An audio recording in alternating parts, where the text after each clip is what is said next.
반갑습니다. 반갑습니다. 날이 이제 좀 봄 기운이 있네요. 반갑습니다. 오늘 와주셔서. 오늘은 전신법요 마지막 부분에 좀 이렇게 정리하도록 하겠습니다. 교재 184쪽에 보면 그 7째 줄에 육조 스님이 왜 육조가 되었는가, 육체는 스님의 육조가 되었는가 하는 거, 이거를 이제 마지막으로 정리를 좀 해볼게요. 육조 스님은 뭐 아시다시피 선종제 마지막 인물인데, 삽삼조사라고 33분의 조사가 있죠. 부처님으로부터 인도해서 중국의 육조 해능까지 33분이에요. 그러니까 중국의 초조는 달마대사고, 이조는 해가, 세 번째는 승찬, 세 번째는 뭐죠? 승찬 맞죠? 네 번째는 도신, 다섯 번째는 홍인, 여섯 번째는 해능, 육조 해능이라고 이렇게 말합니다. 육조가 왜 해능이 왜 육조가 되었는가? 참 약간 의문이 있는데, 육조 단경에서 참 이렇게 말이 많죠. 근데 이제 오늘 한번 내용을 보고 왜 그랬을까 하는 걸 한번 우리가 의문 한번 가져보고 한번 또 생각을 정리해 볼 필요가 있습니다. 자, 본문을 보면 육조 스님께서는 경전을 모르셨는데 어떻게 법의를 전수받아 조사가 되셨으며,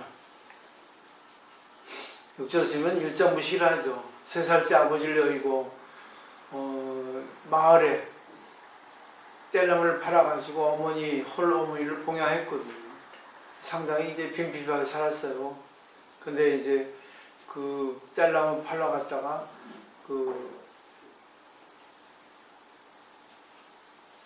누구죠? 어느 스님이 이제 금강경 응무소지 생기심이라고 하는 그 부분에 이르러가지고 호련히 깨닫고 이제 출가를 했다는 건데, 그 반면 신수상자는 500대 중에 수자로서 교수사가 되어 32가지의 경론을 강의할 수 있었는데 왜 법의를 전수받지 못했습니까? 법의는 법의 옷인데 가사를 얘기합니다.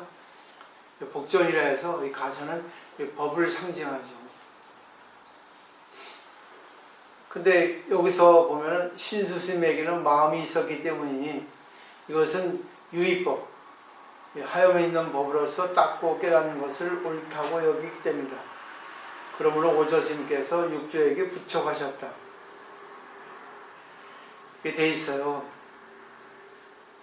그 당시에 이제 황매산이라고 하는 산이 있었는데 거기에 이제 홍인스님이 계셨죠. 이제 거기 대중이 한 500명이라고 하는 대중이 있었는데, 거기 보면 이제 수제자가 신수스님이라고 하는 분이에요. 이분은 되게 학식이 높았고 도도 높았는데 그때 이제 육조 스님이 이제 들어가서 이제 입시를 했죠. 근데 보니까 오조홍인 스님이 바로 개를 주지 않고 방앗간에 가서 방아 찧어라 했어요. 그리고 이제 8개월 정도 이렇게 방아를 찧도록 했죠. 쌀을 빻는 거죠. 네, 그릇이라는 것을 알아봤는데, 그래도 이제 이 스님들은 하루아침에 인가를 주지 않거든요. 계속 생활을 같이 하면서 그 사람의 됨됨이 생활하는 모습을 보고 이제 인가를 주는 경우가 많이 있어요. 물론 그것만도 아니죠. 이론도 있어야 되니까. 어느 날 이제 수제자를 이제 발탁하려고 이제 개성을 적어서 오라. 전법계, 말하자면 이제 깨달은 개성을 가져오라 하고 이제 대중들에게 이제 오조홍인 스님이 얘기했죠. 근데 많은 대중들은 망설였어요. 왜냐하면 신수 스님이라는 분이 너무나 뛰어났기 때문에 다른 스님들은 엄두도 못 낸 거죠. 근데 신수 스님도 자신이 없었던 거예요. 왜? 대중들의 눈이 있잖아요. 대중들의 눈이 있으니까 혹시라도 자기가 잘못 개성을 써서 보였다 하면 비난이 있을까를 두려워해가지고 망설였어요. 그래서 경전에는 이제 4개월 정도 그렇게 기록이 있습니다. 그러다가 이제 드디어 더 이상 이제 미뤄서 안 되겠다 생각하고 종이에 글을 써서 그 복도에 붙였죠. 그만큼 이제 자신이 없었다고 할 수 있을까? 아니면 막상 멍석을 깔아놓으면 하기 어려운 게 인간의 마음이잖아요. 그런데 대중들이 그걸 보고 역시 신스님이다 하고 이제 칭찬을 했죠. 알다시피 뭐 몸은 보리의 나무다, 마음은 밝은 거울의 대다. 그래서 부지런히 털고 닦아서 먼지가 끼지 않게 하라. 이것은 결국은 있다는 유의법이거든요.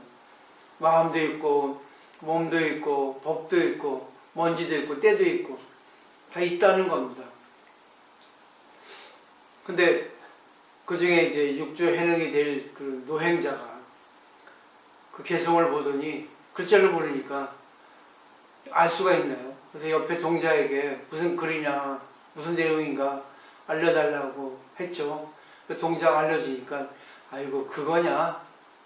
그 정도 꽃밖에 더 되냐? 해가지고 이제 자신이 생각한 내용의 글을 좀 써볼 테니까 동자에게 좀 써달라고 대신 대필 시킨 거죠. 동자가 웃긴다 하고 생각하지 않았겠어요. 불러봐라. 내가 대신 써줄 테니까 하고 쓴 게 이제 본래 아무것도 없다라는 뜻입니다. 아무것도 없는데 무슨 먼지가 때가 붙냐. 본래 무이라는 아주 유명한 개성을 썼죠. 상대되는 말. 무위법을 얘기한 겁니다. 그래서 그거를 이제 옆에서 붙였어요. 옆에서 붙여달라고. 어떻게 보면 이 해능 스님도 교활한 거예요. 왜? 사람들은 대부분 자기가 자신이 없으면 말을 먼저 하지 않습니다. 상대가 말하는 걸 듣고 그 말에 하나를 덧붙이죠.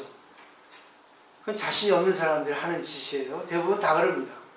상대가 말하는 것에 의해서 딴지를 거는 게 일반 세속 사람들의 특성이라고 할 수 있습니다.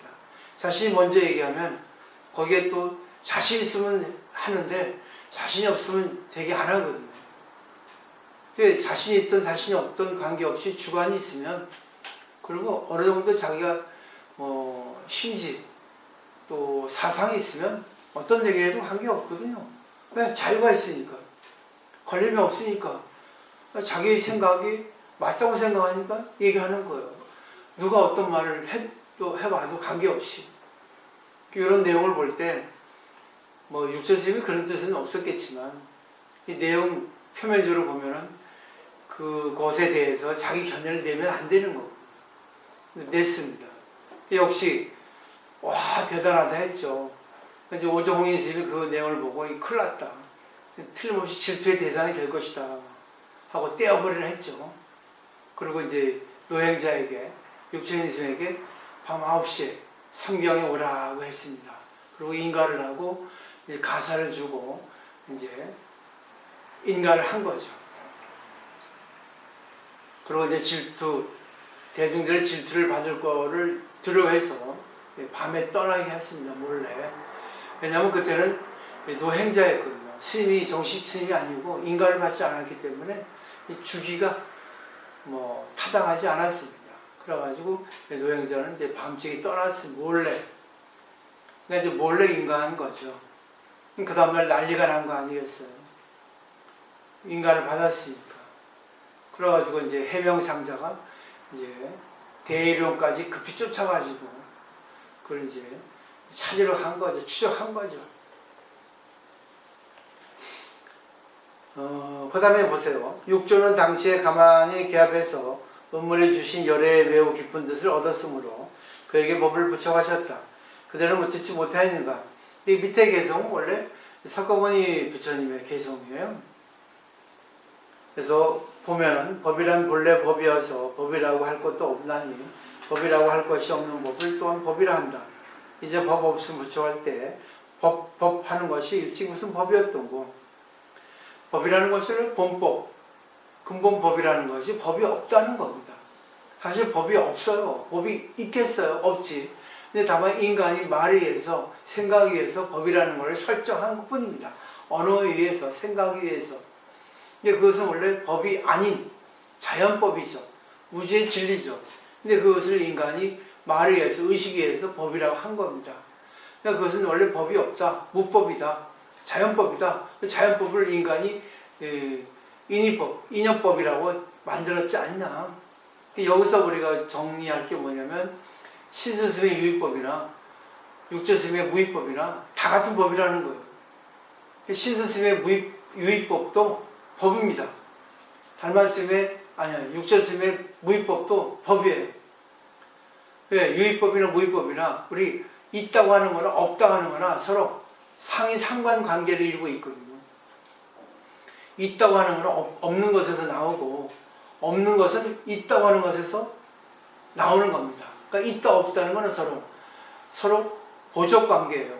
서로 보충, 서로 도와주는 관계란 말입니다. 우리 마음이 없다고 보면은 있다고 하는 범위에서는 없다고 하는 걸 인정하지 않아요. 근데 없다고 하는 견해에서 보면은 있다고 하는 것이 결국 또 이상한 겁니다.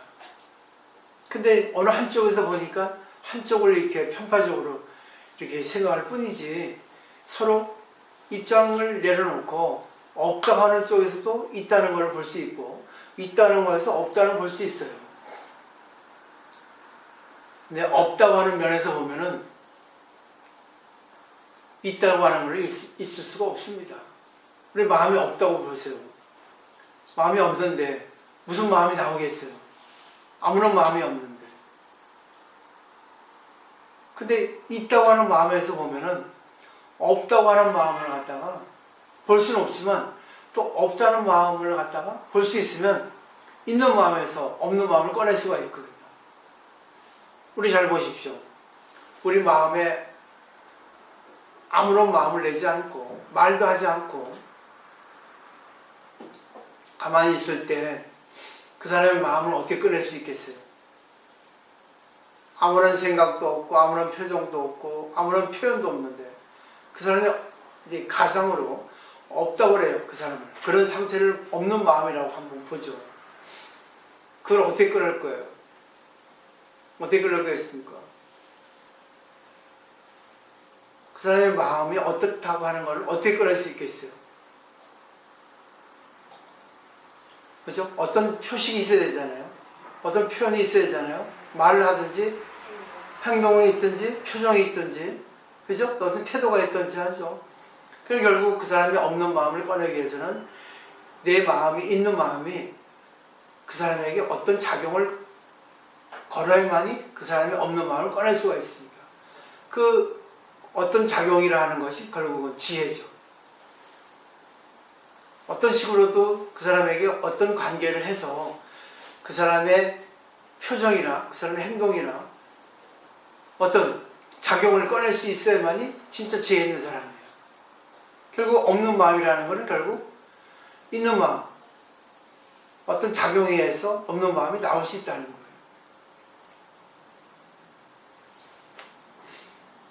사람이 아무런 마음이 없이 아무런 표현을 하지 않을 때는 그 사람의 마음을 볼 수가 없습니다. 그 사람의 마음을 추리할 수가 있지 그 사람의 마음이 될 수는 없어요.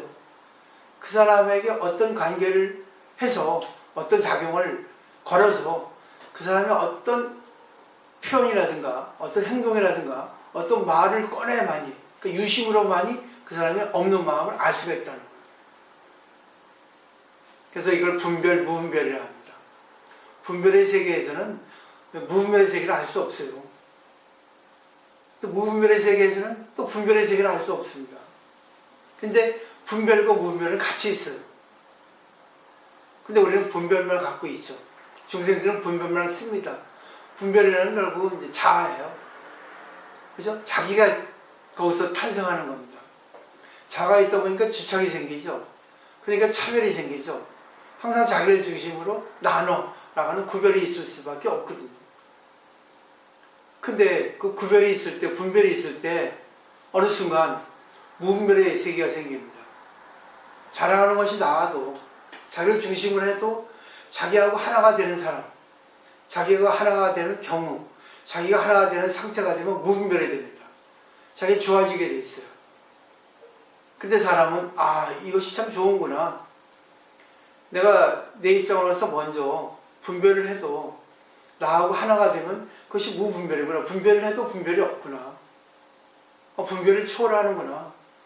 이 분별이냐 무분별하는 것이 내가 그냥 저절로 나오는구나. 내 마음속에 갇혀져 있구나. 근데 우리가 의식으로 분별이다 무분별이다 하는데 의식으로 내가 나라고 하는 거, 상대라는 것을 구분할 뿐이지 원래는 하나였구나.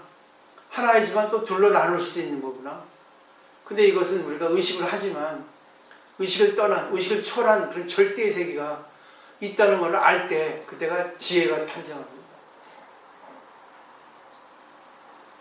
그 다음에 보세요. 자, 이런 개성을 이제 얘기했죠. 이 뜻을 이해하면 바야라 출가라라고 한다. 법이라는 것은 원래 본법이에요. 법이라는 것은 원래 우리가 인간의 인식상에서 나온 인위적인 법입니다. 유의법입니다. 이것이 근본법인데 이것은 무법이에요. 무의법이라는 거죠. 유의법의 반대 무의법.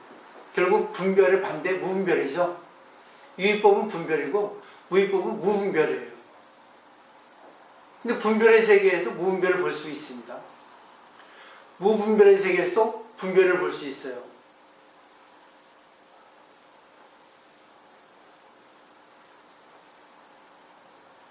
원래 출가자가 된다. 출가자는 결국은요, 진리의 세계에 쓴 겁니다. 그 자연의 입각에 쓴 거예요. 자연 그대로의 상태에 있는 거죠. 자, 유식의 세계에서 보면, 우리는 이제 8가지 식이 있다. 인식 세계가. 근데, 오간이라는 게 가장 먼저 있습니다. 가장 앞에 나와 있어요. 오간이 뭐예요? 안, 입이, 설신, 눈, 귀, 코, 입, 몸. 이거는요, 성서작지라 해가지고, 눈으로 보고 귀로 듣고 가장 알기 쉬운 거. 근데 그거는 보고 듣는 것 뿐이에요. 근데 그것을 총괄하는 것이 바로 의식입니다.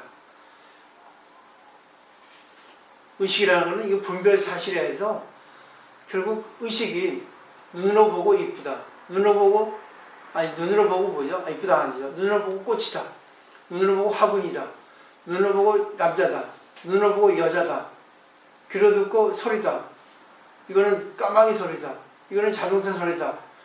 이 정도입니다. 근데 의식이 거기서 그렇게 분별을 하죠. 분별 사실이라 이를 분별하는 거예요. 그리고 오식을 가지고는, 오간을 가지고는 꽃이다. 이건 화분이다 할 정도고, 거기서 뭐예요? 인식을 합니다. 총괄적으로. 근데 보세요. 오식이 제일 먼저 있고, 육식이 뒤에 있고, 그 다음에 또 그 다음에 있는 게 제7식이에요.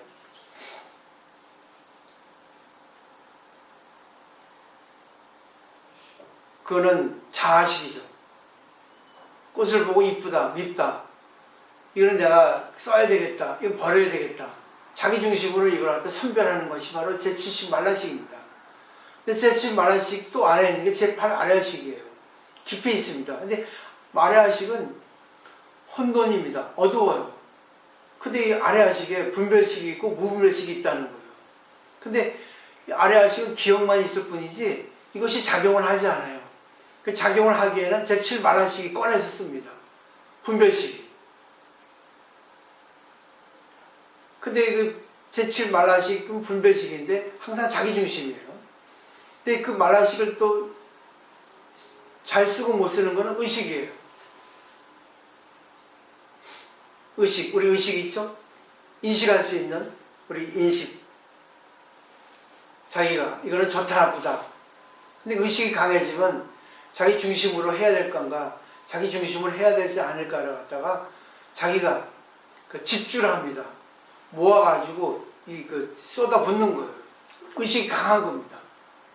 의식이 강한 사람은 자기가 그때그때 상황에 따라서 어떻게 해야 되는 걸 알아요. 그리고 분석을 합니다.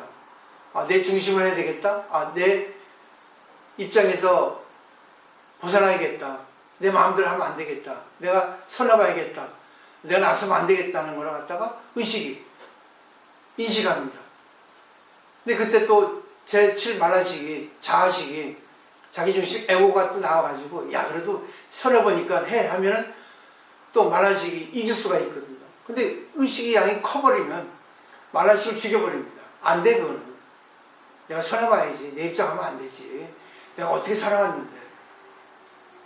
결국 가장 깊숙이 있는 아래아식을 쓰는 게 만화식이에요. 그 만화식을 또 쓰는 게 의식입니다.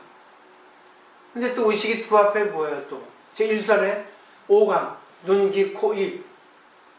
결국은 의식에서 우리 그 8가지 식을 총괄해서 지혜로 만드는 게 사지보리예요. 성소작지, 묘관찰지, 평등성지, 대원경지. 이건 결국 남을 위해서 사는 겁니다. 결국 의식이 가장 총괄하는데 의식이 주인인데 의식을 갖다 잘 자기가 활용하면은 모든 걸 지혜로 바꿀 수 있다는 거예요. 그러니까 분별이 같이 있는데 분별을 잘 활용해가지고 지혜로 만든다는 거예요. 성소작증은 눈으로 보는데 남을 위해서 보는 거예요. 들어드는데 남을 위해서 듣는 거예요. 모든 걸 남을 위해서 한다는 거예요. 성소작기에 어떻게 일을 할 것인가. 바로 오간에 할 일입니다.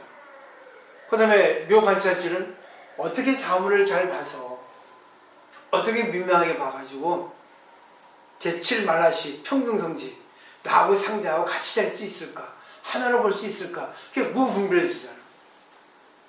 그 다음에 제8 아래아식은 대원경지야. 다 똑같이. 다 원만한 거울이에요. 이 정도 설명이면 이해가 되겠죠? 그러니까 우리 무심, 지금 무심의 세계를 얘기하는 거거든요. 무법의 세계를 얘기하거든요. 없는 게 아니에요. 있는데 정해지지 않은 거지. 정해지지 않은 걸 우리가 정하는 거예요. 인간은 의식의 범주에서, 의식의 세계에서 정하는 겁니다. 이렇다 이렇다. 근데 이것이 정해 있는데 이것을 내가 자유로이 쓸 수 있는 경지가 되는 것이 지혜입니다. 자유로이 쓸 수 있어야 되거든요.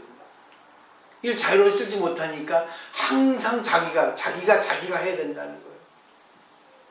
예를 들면 누가 음식을 만드는데 그 음식을 만드는데 그 사람이 뭐 잘하고 못하는 건 있어요. 근데 내 자신이 보니까 저 정도 말고 다르게 하면 되는데 하는 게 있어요. 근데 보세요. 그 사람이 지금 인연이 돼서 만드는데 내가 도와줄 수 있지만 도와줄 수 없을 수도 있어요. 그렇죠? 도와준다고 하면은 그 사람은 무시하는 게 되잖아. 근데 도와준다고 하면은 또 다른 입장에서는 그 사람에게 도움을 준다고 하는 거 되잖아. 그 사람을 무시할 거로 끝날 것이냐, 그 사람에게 도움을 줘서 그 사람이 고맙다고 하는 것으로 끝날 것인가. 누가 하기 나름이에요. 내가 하기 나름이에요. 내가 공부가 된 사람은 그 사람에게 적절하게 도움을 줄 수 있는 관계를 맺을 수 있을 거예요. 근데 내가 공부가 안 되면 그 사람에게 무시하면서 그렇게 하면 안 돼. 가르칠 겁니다. 누가 할 겁니까? 이게 아주 오묘한 거예요. 그렇기 때문에 이거는 정해져 있지 않아요. 왜? 그 사람의 성격, 그 사람의 수준, 그 사람의 지금 태도, 그 사람의 지금 분위기, 여러 가지 것을 자기가 참조해서 자기가 상대에게 어떻게 할 건가, 그리고 상대가 나를 어떻게 보고 있는가까지 봐야 된다는 거죠.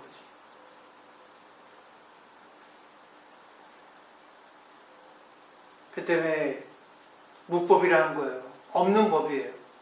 법이 없어요. 무의 법입니다. 무라는 건 유무가 같이 있어요. 분별, 무분별이 같이 있다고요. 좋은 게 나쁜 게 같이 있다고요. 이걸 혼용해서 같이 잘 쓸 수 있을 때 그것이 바로 살아있는 법이 된다는 겁니다.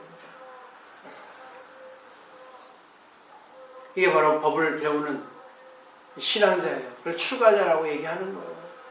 그 출가는 집을 벗어났잖아요. 집을 떠났잖아요. 그 세간의 모든 상식을, 세간의 범주를, 세간의 유의법을 초월한다는 뜻입니다.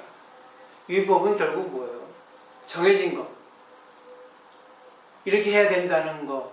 그것에 걸리지 않고 이거를 잘 활용할 수 있는, 자유롭게 쓸 수 있는 그런 사람을 출가자라고 하는 거예요. 집을 벗어난 게 아니고 세상을 버린 게 아니고 세상에 처해 있지만 세상의 모든 상식, 세상의 규범을 초월한 사람, 자유자재인 사람을 얘기하는 거예요. 그 다음에 만약 믿지 못하겠다면 어찌하여 도명상자가, 아까 해명상자가 도명을 바꾼 거예요. 대유령 꼭대기까지 달려가서 육조를 찾아냅니까? 그때 육적에서 묻기를 그대는 무엇을 찾으러 왔는가? 옷을 찾는가 아니면 법을 찾는가? 라고 하니, 그리고 옷을 찾는다는 명예죠, 지위죠, 질투죠, 그죠? 법을 찾는다는 것은 구도자죠. 많은 사람들이 형식을 찾는가, 자기를 찾는가, 아니 자기의 어떤 그런 위선을 찾는가, 자기의 명예를 찾는가, 자기를 잘 보이려고 하는가, 아니면 법을 찾는가. 법을 찾는다는 것은 자기를 버리고 상대를 세우고 자기와 상대가 하나 같이 한다는 거, 분별의 세계를 찾는가. 그렇게 얘기하니까 도명상자가 옷 때문이 아니라 오로지 법 때문에 왔습니다 했습니다. 지위가 아니라, 의발이 아니라, 육조라는 지위가 아니라 법을 찾아왔습니다. 당신이 법을 갖고 왔다 하니까 그 법이 어떤 것인가, 그 법을 찾으러 왔습니다. 이 말을 제가 말씀드리니까 그 생각나네요. 부처님께서 출가하고 도를 깨달아가지고 이제 법을 편지 얼마 안 돼서 숲속에서 좌선하고 있을 때 30명의 그 귀족들이 유락을 왔죠. 60명이 남자 여자 같이 해서. 근데 29명은 유부남이었는데 한 명만이 총각이어서 같이 이제 여자를 대동해야 되기 때문에 유녀를 사서, 여자를 사서 같이 동반했어요. 근데 그 유녀가 욕심이 있었던지 그 귀족 청년들의 그 지갑을 털어서 도망갔죠. 그래가지고 난리가 났죠. 발각이 나서. 그래가지고 그 여자를 찾으러 사방팔방 돌아다니다가 숲속에서 자선하고 있는 부처님을 이제 뵙죠. 그러고 나서 묻죠. 혹시 여자를 보지 못했습니까? 왜 그러는가? 이래라 해서 이 여자를 찾습니다. 아, 그런가? 이 자리에 앉아라. 그 여자를 찾는 게 중요한가? 그대 자신을 찾는 게 중요한가? 그 청년들이 우리 자신을 찾는 게 더 중요합니다. 그 당시에 청년들은 구도심이 있었겠죠. 아니, 지금의 사람들도 자기를 찾고 싶어요. 자기가 무엇인가? 근데 자기를 찾으려 하는데 너무 어렵고 너무 막연하니까 이 세상이 끄달려가지고 돈, 명예, 그리고 뭐 밥, 요즘 말하면 먹는 거, 옷, 그리고 뭐예요? 자극이 있는 걸 찾으러 다니죠. 근데 그 순간 살다 보면 너무 허무하니까, 야, 도대체 내가 무엇인가? 나라고 하는 것이 무엇인가? 내가 왜 이렇게 추리하게 이렇게 세상에 휩쓸리면서 허무하게 살아야 되는가? 맛있는 거 먹어도 먹고 나면 허무하고, 옷을 사고 나서 또 허무하니까 또 사야 되고, 야, 진짜 내 자신은 무엇인가? 나의 본질은 무엇인가? 세상에 휩쓸리지 않은 나라는 없는가? 찾고 싶다 하니까 공부를 하는 거예요. 그게 안 되니까 계속 보여요. 욕망의 노예가 돼서 계속 보여요. 매일 아침에 눈 뜨면 어디 가서 먹을까? 어디 가서 헛질을 할까? 어디 가서 또 수다 떨까? 그런 것은 나쁜 것이 아니지만 그런 가운데 허무하지 않은 게 있거든요. 구애받지 않는 진실한 생활이 있거든요. 자유로운 삶, 걸리지 않는 삶.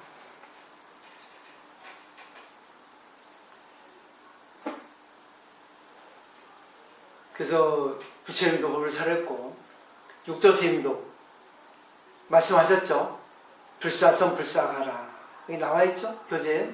그대는 잠시 마음을 거두고 선도 악도 전혀 생각하지 말라 했습니다. 불사선 불사악이 바로 유의법을 초월하는 거예요. 분별의식을 초월하는 겁니다. 분별이라는 건 나누어 구별하는 거야. 좋은 거 나쁜 거. 그리고 유의법이라는 것도 인위적으로 이것은 좋다, 이건 나쁘다, 나쁜 건 버리자. 근데 상대적이잖아요. 근데 상대적이라는 것도 이것은 뭐예요? 잣대가 없습니다.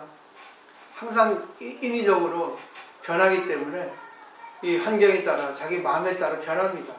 좋은 게 나쁜 게 어떻게 있어요? 말로 전하는 한 그것은 항상 말에는 함정이 있고 말에는 결렬성이 있기 때문에 완벽하지 않아요. 그렇기 때문에 좋다 하면 나쁜 게 있어요. 보세요. 제가 좋아하는 사람도 상대가 좋아하는 거하고는 달라요. 저 사람이 이쁘다 하니까 뭐가 이뻐요? 생기도 뭐가 생겼는데. 좋다 하면 뭐예요? 뭐가 좋아요? 안 좋지. 나는 100만 원이 많다는데 돈 많은 사람은 아유 100만 원 뭐가 많아요 스님. 1억이 많죠. 기준이 달라요. 그렇기 때문에 유의법은 믿을 수가 없습니다. 네, 늘 달라지기 때문에 사람 기준이 달라지기 때문에 잣대라는 건 고무줄 잣대예요. 고무줄을 늘렸다 줄였다 하거든요. 늘 뭐예요? 이렇게 변동이 있거든요. 근데 무의법은 변동이 없어요. 왜? 선악을 초월하기 때문에 고정이 없습니다. 기준이 없어요. 그때 무의법의 기준을 잡아야 돼요. 평등히 잡아야 된다고. 근데 그걸 공이라고 하지. 공을 하는 게 반야라고 하고, 반야를 할 때 공이 필요하고. 그 다음에 선악을 생각하지 말라 했죠. 근데 잘 보십시오. 선도 생각하지 말고 악도 생각하지 말라. 바로 이럴 때 부모가 낳기 이전 도명상제의 본래 면목을 나에게 가져와 보아라 라고 하셨습니다.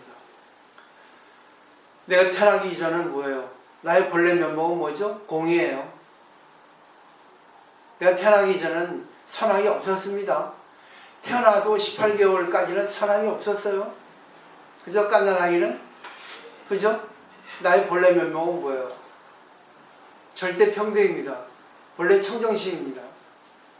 무분별심입니다. 무심입니다. 무법입니다. 그러니까 두명상자가 가만히 기합해서 문득 저람에 말하기를 마치 물을 마셔보고 차고 도움을 쓰러 하는 것과 같사옵니다. 제가 오조문화에서 30년 동안 잘못 공부하다가 오늘에 비로소 지난날 잘못을 깨달는다고 하자 욕적에서 말씀하시길 그렇도다라고 하셨습니다. 오조홍인 문화에서 30년 동안 공부했는데 오조홍인 스님은 잘못이 없어요. 제자에게 문제가 있는 거지. 이제 아무리 가르쳐줘도 듣는 사람의 근기에 따라 잘못 받아들이고 이게 말의 한계입니다. 말의 한계예요. 이쁘다 했는데 한 사람은 이쁘다고 착각해가지고 교만해지고 한 사람이 이쁘다 하니까 저는 분명히 나에게 경계하라고 하는 뜻이다 하고 조심하고 그죠? 그러니까 말에는 너무나 이 함정이 있어요. 그리고 뭔가가 결여되어 있습니다. 완전하지 않아. 완벽하지가 않단 말입니다. 말에는 개념이 붙어 있거든요. 그죠? 개념이라는 상대적이거든요. 있다 없다. 좋다 싫다.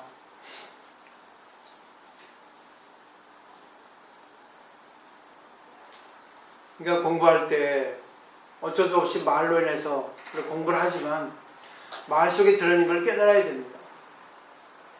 그런 자기가 체험을 해야 돼요.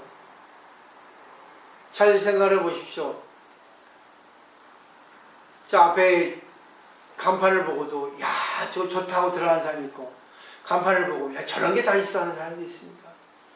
간판은 그 자체는 아무것도 아닌데 공인데 간판을 보는 내 마음이 문제를 삼는 거예요. 내 마음이 개념을 설정하는 겁니다. 그 다음에 이제 비로소 조사가 서쪽에서 오시어 사람의 마음을 곧바로 가리켜 성품을 보아 부처를 이루게 하심이 언설에 있지 않음을 알 것이로다.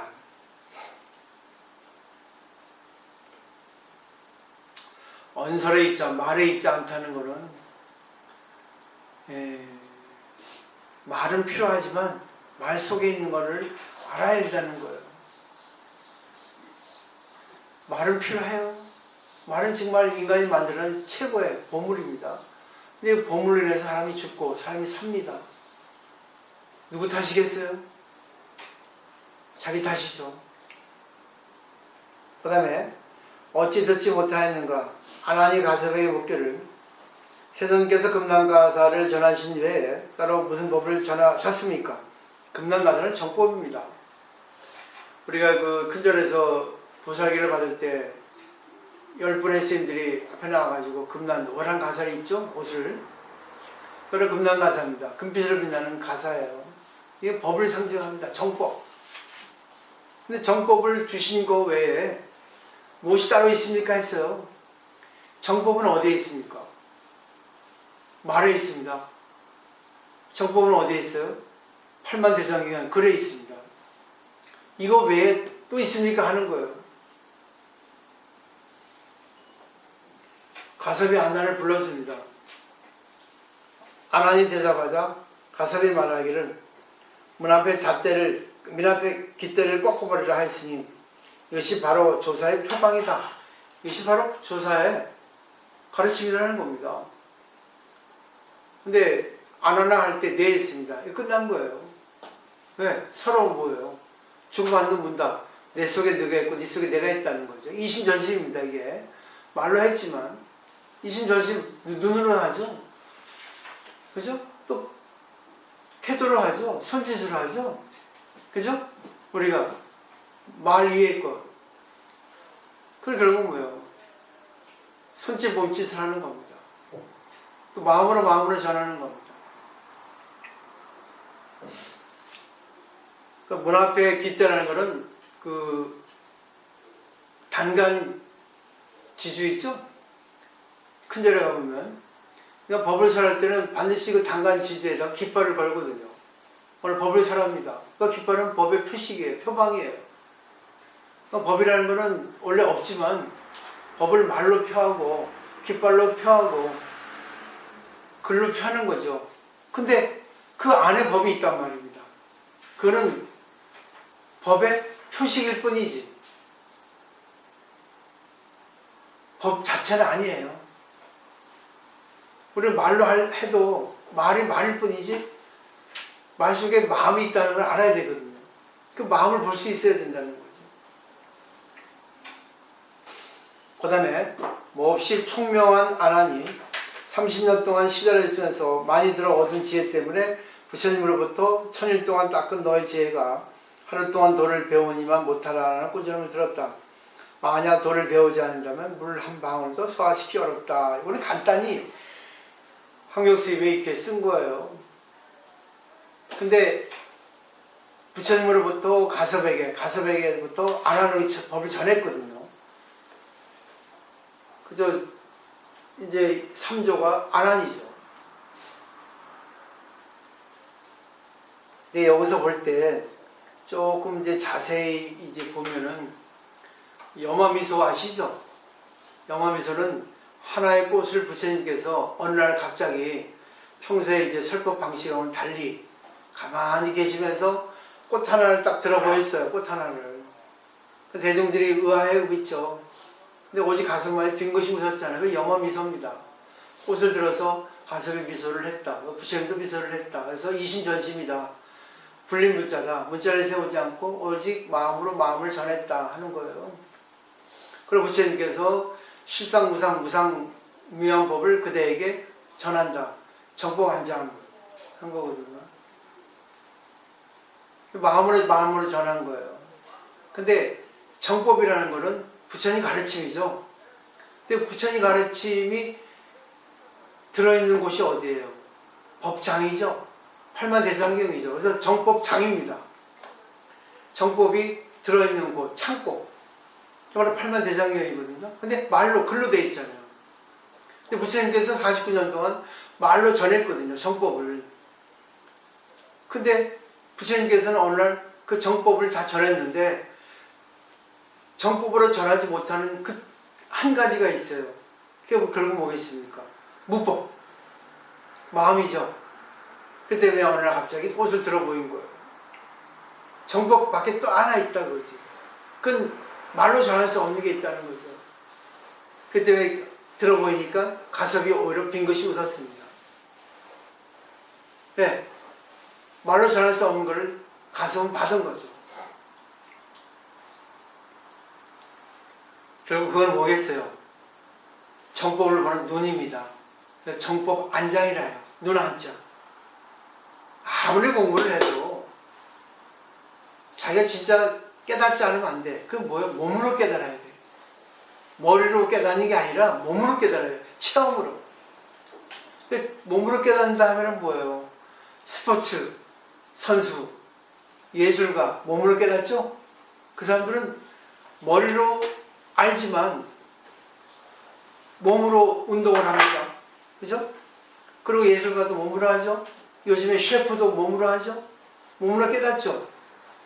근데 몸으로 깨달아 본 사람만이 그 미묘함을 알아요. 그 몸으로 깨닫는 데서 다 깨닫는 건 아니에요. 몸으로 진실을 깨달았을 때, 진짜 몸과 마음이 하나가 됐을 때, 이론과 몸이 하나가 됐을 때, 진짜 사무치게 깨닫는 것, 확철대오하는 거죠.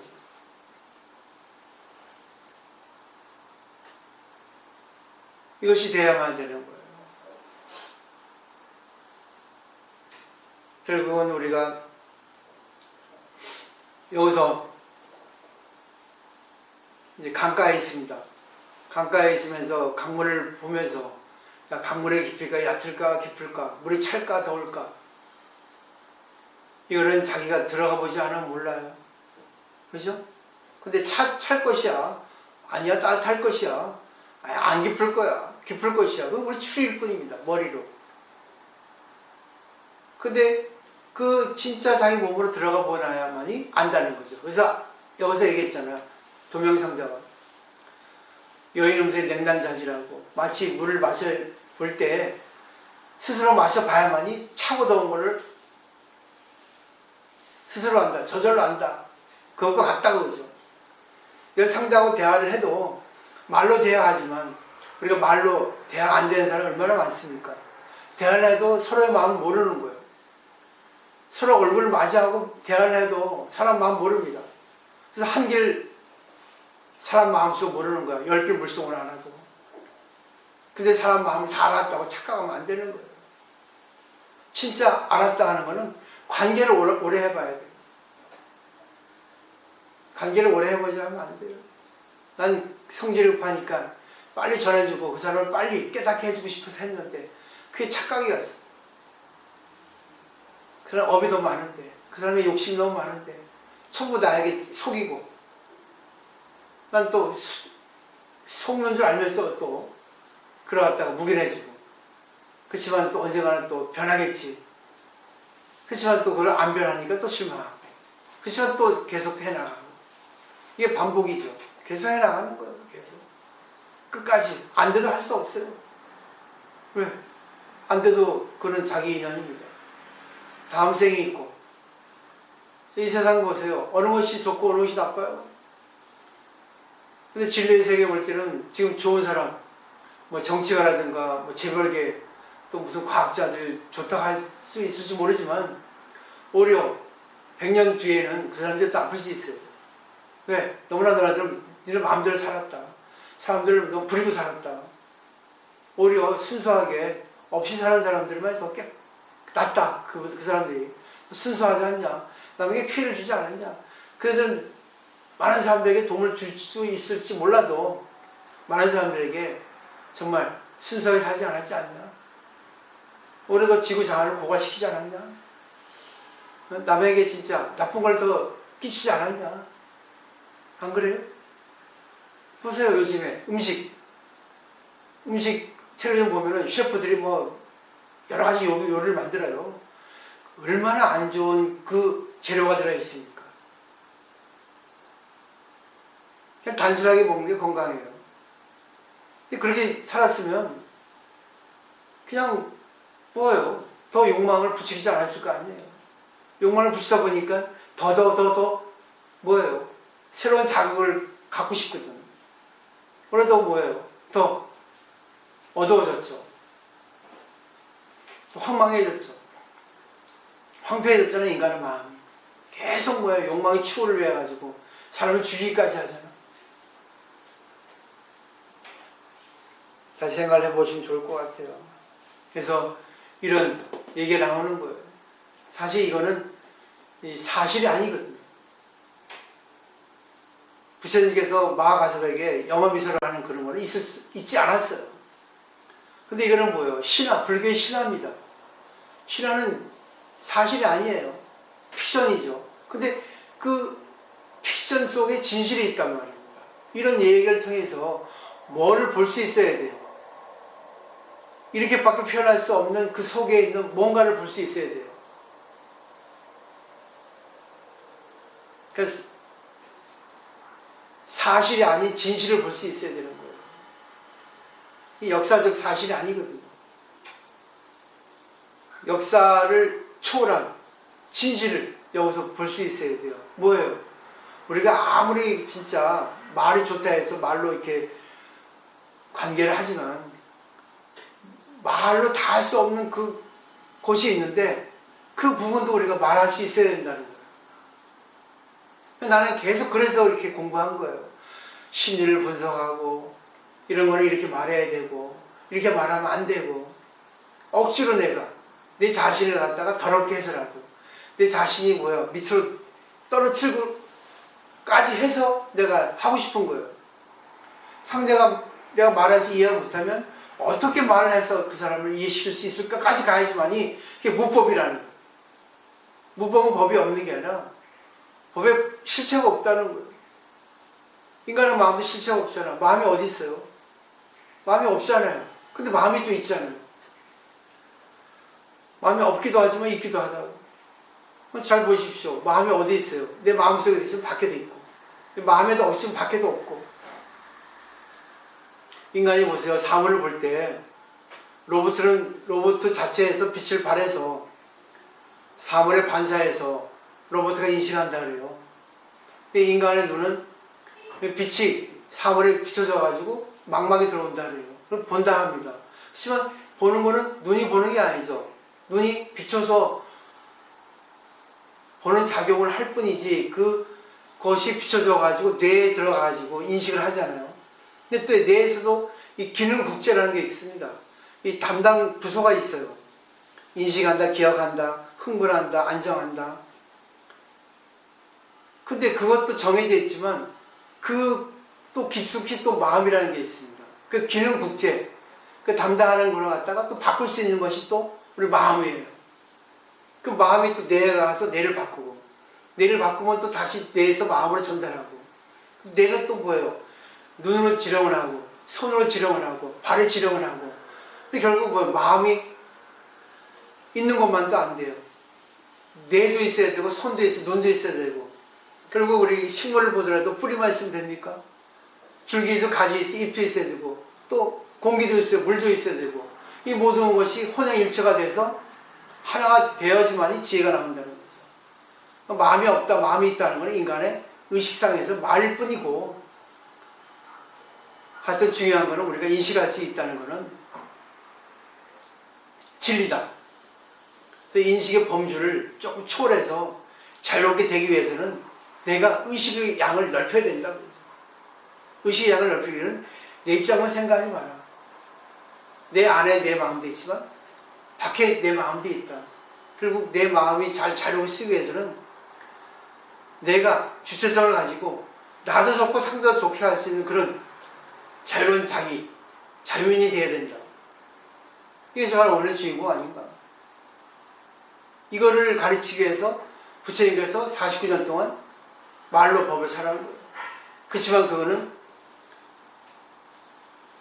형식일 뿐이지 형식 속에 들어있는 진실을, 본질을 볼 수 있어야 되는 것이 바로 오늘의 뜻이에요. 그 6조는 조사가 되었습니다. 근데 이거는 그 제자 하택신이라는 사람이 있어요. 그 지혜 종사라 합니다. 아주 머리가 좋은 사람이야. 이 사람이 6조를 만드는 거예요, 사실은. 왜? 이렇게 만들어야지만 자기 7조가 되거든요. 근데 사실은 5조 홍인의 후계자는 신수대사예요. 신수대사는 결국 뭐예요? 유의법이죠.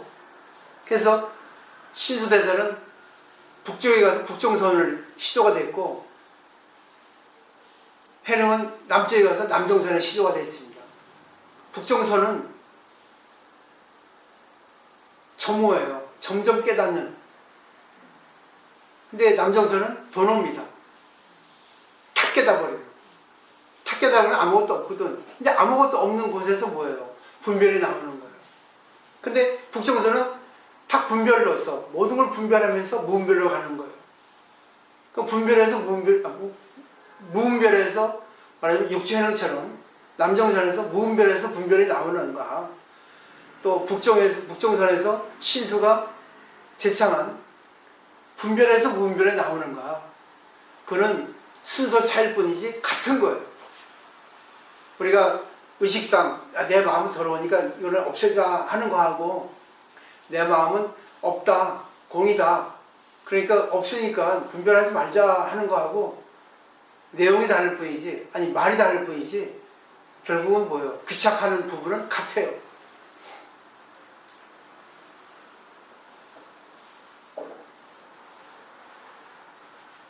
내가 생각해 보십시오. 저 사람이 지금 이 사회적 분별로서 저 사람은 30점을 매기자 하면 유의법이죠. 30점을 매기는데, 야, 저 사람 저렇게 두면 안 되니까 저 사람을 내가 좀 잘 살려주자. 그럼 30점을 인정하면서 저 사람에게 관계하는데 50점으로 만들어주려면 어떻습니까? 무분별. 나하고 상대 하나가 돼야 돼. 결국 차별과 평등의 관계를 잘 쓰면은 저 사람을 분별함으로써 저 사람의 어느 수준인가 인식함으로써 저 사람에게 관계에서 살릴 수 있습니다. 이게 바로 반야지혜입니다. 근데 저 사람이 지금 30점인데 내가 무분별의 입장에서 야 100점이나 보자. 30점 보면은 저 사람을 갖다가 얕보니까 100점으로 보고 가자. 100점에는 결국 평등의 입장입니다. 무분별의 입장이에요. 근데 세상에서 보는 잣대로 보니까 30점밖에 안 되네. 아, 그렇구나. 제가 30점 병에 걸렸구나. 아, 이거 안 됐네. 원래 100점인데. 그럼 어떻게 해야지 저 사람 30점에서 50점 올릴까? 무분별의 분별이죠. 생각하기 나름이고 말하기 나름이에요. 이거는 인간이 만든 거예요. 그러니까 결국은 나하고 상대하고 둘이 있는데, 나하고 상대하고 둘이 있지만 잘 보십시오. 아까 인간의 눈은 밖에서 비춰져 가지고 본다 했죠. 근데 인간의 눈도 자기가 비춰서 봅니다. 자기 의식이 상대를 볼 때 30점, 100점이라고 보잖아. 눈이 보지만 눈 안에 들어있는 의식이 보잖아. 그죠? 내가 상대를 어떻게 보느냐, 어떤 관점에서 보고 어떻게 관계해서 어떻게 그 사람을 살리냐 죽이냐 하는 거는 누굽니까? 나의 이겁니다. 무법이니 유법이니 그런 인간의 의식선상에서 말하는 걸 뿐이지 어떻게 우리가 정리를 해야 되는가. 결국은 둘이면서 하나야. 나하고 상대는 둘이면서 하나잖아. 하나일 때, 그러니까 나하고 상대가 하나일 때는 결국 뭐예요? 내가 좋은 사람이야. 내가 좋아하는 사람이야. 근데 나하고 상대가 둘이면서 둘이 될 때는 내가 싫어하는 사람이야. 에이, 저 냅둬 사람. 꼴보기 싫은데 뭐. 그러니까 하나이면서 둘이면서 하나인 그런 이치를 분명히 잘 바란스 맞춰서 조화를 이룰 때 반야바람이라는 거예요. 맞잖아. 내가 좋아하는 사람 같으면 어떤 말 해도 이해하고 그래요. 둘이 하나가 되잖아. 내가 싫어하는 사람은 어떻게 관계해도 저 사람이 좋아도 저 사람이 잘해도 밉거든. 그냥 뭐야 둘이 되는 거야. 이 색이야 이게. 색색이 나눠지는 거야. 양분되는 거야. 이온화되는 거야. 이거 보세요. 며칠 전에 일이 있었잖아. 어떤 사람에 대해서 얘기하는데 이 사람이 잘못됐는데 그 상대방은 자기가 좋아하는 사람이니까 그 사람 입장에서 편들어주잖아. 그런 어리석은 짓을 합니다. 그러니까 뭐예요? 세상 사람들은 지탄을 받잖아. 그렇게 인정하면 되는데 결국 뭐예요? 누가 시킵니까? 말 안 시키게 시키는 거예요. 내가 뭐야? 저 사람 좋아하는데 저 사람 나한테 밥 사주는데 돈 주는데 날 이뻐해 주는데 그건 너하고의 관계야. 이쪽과의 관계하고는 다르니까 이쪽 관계에서 그 사람을 봐야지. 내가 이 사람은 좋다고 해도 내가 좋아하는 이 사람이 제3자, 제4자, 5사 여러 사람들이 싫어할 수가 있다고. 왜 그랬어요? 보는 관점이 다르니까. 관계하는 게 다르니까. 그러면 1대1 관계로 끝나야 되는 거야. 삼각관계가 되니까 문제가 되는 거야. 내가 이 사람하고 관계해서 좋다고 한들 이 사람 나하고 관계일 뿐이야. 이 사람은 뭐야? 다른 사람하고 관계 어떨지 몰라. 그러니까 제일 이 중요한 부분이 뭐예요? 그 사람은 어떻습니까? 묻죠. 그거는 힌트를 얻을 뿐이지 그 사람 판단하면 안 됩니다. 그 사람 어떻습니까? 묻습니다. 그 사람이요. 내가 관계 보니까 별별 없습니다. 성격도 급하고 돈도 짜고 의식도 없고 그렇지만 그렇게 제 3자로부터 얘기 듣는 거는 이 사람의 관계일 뿐이야. 그죠? 이 사람의 관계일 뿐인데 이 제 3자 사람은 내가 관계에서 어떤 관계가 될지 모르는 거예요. 이걸 아셔야 돼요. 그냥 자기 편으로 만들기 위해서 뭐야? 제 험담 늘어놓잖아. 그 사람을 나쁘게 얘기하잖아. 그러니까 보세요. 내가 싫어하는 사람을 내가 좋아하는 사람이 좋아하면 싫어지는 거예요. 내가 좋아하는 사람이 내가 싫어하는 사람과 안 좋게 지내야지만 내가 좋은 거예요. 참 웃겨요, 인간의 심리. 웃깁니다. 그 사람의 관계야. 지내요. 1대1 관계잖아. 어떻게 관계가 없어? 잘 지내세요. 지금 나하고 관계할 때는 나하고 관계를 하세요. 이게 바로 주체성 있는 자유로운 관계예요. 대충 이해되시겠죠? 그 다음에 이제 5째 줄, 마지막 이제 자유자재인이 되는 겁니다. 어떻게 하여 수행의 등급에 떨어지지 않겠습니까? 이거는 아까 말했던 북정선의 점호입니다. 십신, 십주, 십행, 십회양. 계속 단계적으로 올라가는 거예요. 종일 들어 밥을 먹되 일찍이 한 톨의 쌀알도 씌운 바가 없으며 종일 들어 걸어다니되 일찍이 한 조의 땅도 밟은 바가 없다. 이러한 때에 나와 남 등의 차별성이 사라져 종일 들어 갖가지 일을 하면서도 그 경계에 미혹되지 않아야 비로소 자제한 사람이라 할 수 있다. 이게 답이에요. 전신보배예요. 그리고 밥을 먹을 때 밥을 먹었다는 것이 의식이 남아있을 뿐이지 밥을 먹어도 밥을 먹지 않은 것처럼 밥을 먹어야 돼. 밥과 내가 하나가 돼야 돼. 물론 밥이 있고 내가 있어요. 근데 내가 있고 밥이 있지만 내가 밥 속에 들어가고 밥이 내 속에 들어오는 거는 하나야. 밥을 먹는다고 의식을 해도 밥을 먹는 것을 초월할 수 있을 때 아니 밥과 하나가 될 때 그게 진짜야. 그게 인연이 하나가 될 때예요. 내가 상대와 관계할 때 하나가 될 때예요. 좋아도 좋은 듯이 싫어도 싫은 듯이 관계할 때 그러고 봤다 뭐예요? 싫은 걸 초월하고 좋은 걸 초월하는 거예요. 그럼 뭐예요? 그 순간 내가 없지. 너네가 있어도 너 나를 초월한 관계가 되는 거예요. 이거는 자기 의식의 양이 크지 않으면 절대 못합니다.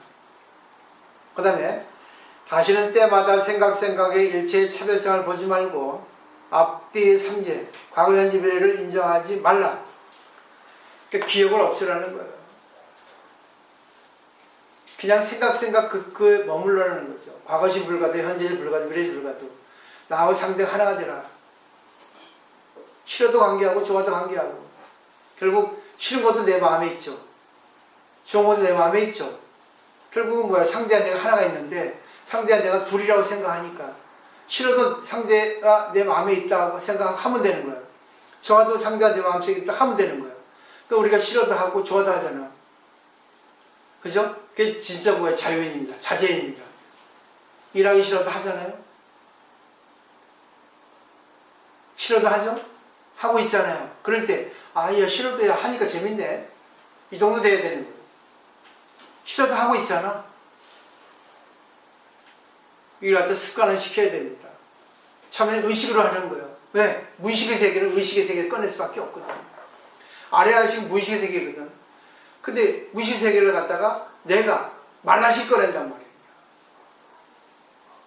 하고 싶다, 하기 싫다. 그게 꺼낸단 말이에요. 근데 하기 싫어도 하잖아.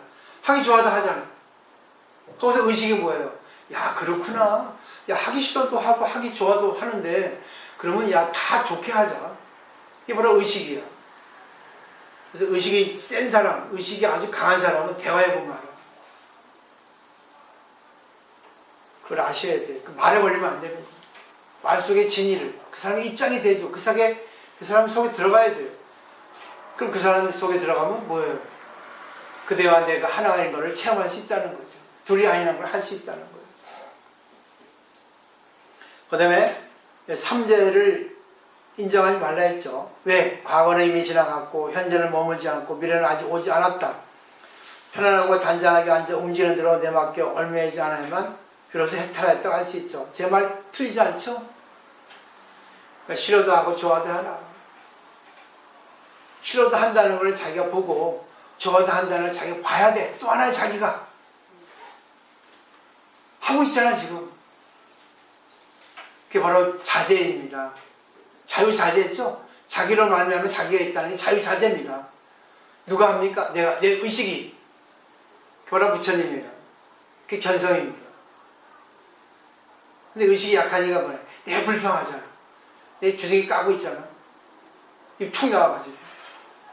여기 이만한 저기서만 하고 하면서도. 진짜 자기를 못 꺼내는 거예요. 알량한 자기만 꺼내고. 근데 그것도 잘하면 되는데 그거 잘 안 되거든. 진실이 아니니까, 거짓이니까, 이만하고 저만하니까, 도만하니까 안 되는 거예요. 그 다음에 잘 보세요. 노력하고 또 노력하라. 왜 이 말을 했겠습니까? 이거 참 기가 막히게 말씀하셨어요. 하루아침에 안 되는 거야. 왜? 의식이 나를 만든다는 거야. 의식이 무의식이 아니라 없다 공이 아니라 공을 쓰고 있는 색이 공을 만든다는 거예요. 남겨보서 알겠어? 화날 때 왜 화나는가 보라는 거예요. 싫을 때 왜 싫은가 보라는 거예요. 싫어도 하잖아. 싫어도 하네. 그럼 야 싫어도 야 기분 좋게 하자. 그게 의식이야. 그 다음에 이 문 중에 천 사람 만 사람 가운데서 오로지 서너 명만이 깨달았을 뿐이다. 얻었을 뿐이다. 왜 그러겠습니까? 노력하지 않기 때문에 그래요. 제가 지금 요즘 하루에 한 끼 먹습니다. 3일째야. 죽겠어. 돌아버리겠어요. 근데 하는 겁니다. 하자. 얼마 전까지 2끼 먹었는데 2끼 먹다 보니까 나도 모르게 많이 먹게 되더라고요. 양이. 이러면 안 되겠다. 한 끼로 줄이자 해서 지금 3일째야. 맞지? 연구보자. 죽겠어 지금. 입에서 단내가 나요. 쓴내가 납니다. 근데 하는 거예요. 힘들어도. 왜? 의식을 내가 꺼내는 거예요. 해보자. 죽이 되든 밥이 되든. 이달 말까지. 옛날에 이게 아무것도 아니었는데. 지금 힘드네요. 왜 그러겠어요? 세상의 노예가 돼서 그렇습니다. 맛의 노예, 먹는 거의 노예, 의식의 노예가 돼서 그래요. 습관의 노예가 돼서 그래요. 그리고 뭐야? 타성의 노예가 돼서 그렇습니다. 이제는 뭐예요? 수행을 해야 되겠다. 무슨 수행? 의식을 강하게 만들자. 의식의 양을 늘리자.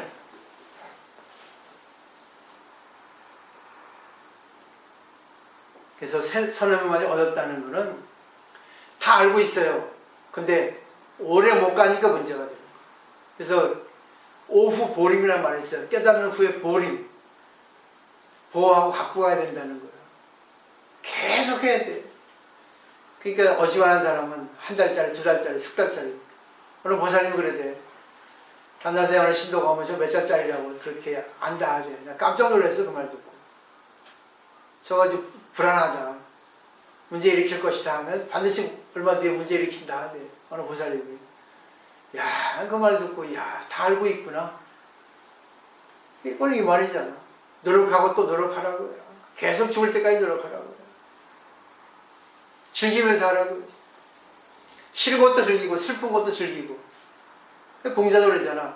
아는 것이 좋아하는 것만 못하고, 좋아하는 것이 즐기는 것만 못하다 했거든. 즐기는 프로의 경제야. 이는 베테랑의 경제라. 좋아하는 거는 자기가 좋아하는 거고. 자기만이고, 즐기는 거야. 남과 같이야. 범위를 넓히는 거지. 그 다음에, 만약 돛닦기를 일삼지 않는다면, 재앙을 받을 날이 있으리라. 그러므로 이르기를 힘을 다하여 금생의 모름지기 끝장내야 한다. 누구라서 긴 세월 동안 남은 재앙을 받겠는가? 라고 했다. 도 닦는다는 것은 길이에요. 그게 도입니다. 길도, 말할 도. 도 닦는다는 것은 그 길을 가라 그거야. 근데 우리는 아이고 피곤하니까 안 가고 귀찮으니까 안 가는 거지. 길이에요. 길이 열려 있어요. 길이 나 있잖아. 길이 보여지고 있잖아. 경전에. 그죠? 가. 왜 안 가고 네가 뭐 안다고 머리로만 입으로만 해. 가봐. 가보고 얘기해. 여기입니다. 몇 가지예요. 다음 시간은 몽산법인데 참 재밌는 내용이 너무 많아요. 이제 참 우리가 선택을 잘했습니다.